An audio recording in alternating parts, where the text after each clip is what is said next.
Ibang aura ni Ate.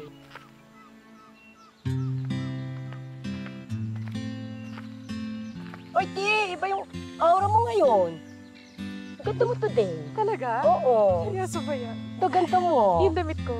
True, super ganda. Pinili ko pa yun sa pinakailalim ng cabin. Eh di bulok na. Pero fairness, bagay sa'yo. Ano talaga? Yes, Wajid. Ay, may ano ka ba dyan? Alin? Lipstick. O, saka yung parang ganyan, no? Eyeliner. Ayan, eyeliner. Pero naman ako. Di nasa bahay. Pupunta ako ng palengke, hanapan mo ako ng eyeliner at lipstick. Ikaw ha, ang tagal-tagal na natin magkaibigan ha. Ngayon ka lang umaaura ng ganyan. Dati, pulbus lang. Nababahin ka na. Tapos, ay nato. Sabi ko sa'yo, iba ang dating sa'yo ni Elias ngayon ha. Ano, gusto ko siya. Sabi ka na nga ba?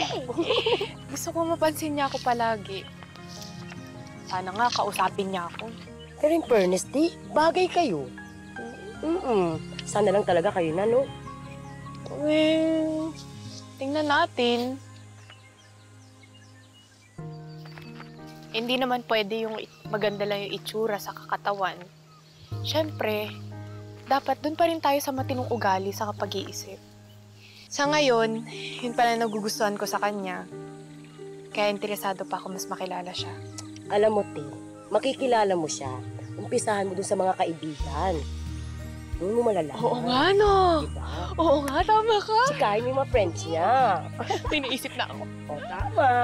Sabi ko sa'yo, marami ka matututunan sa akin. Sige na, tara na. Tara na. Tara. Ay, bakit? Ba't ako mamamaliki? Ako lang ba ang mamamaliki? Mamamaliki ka na. Bye-bye. Sige na, bye-bye.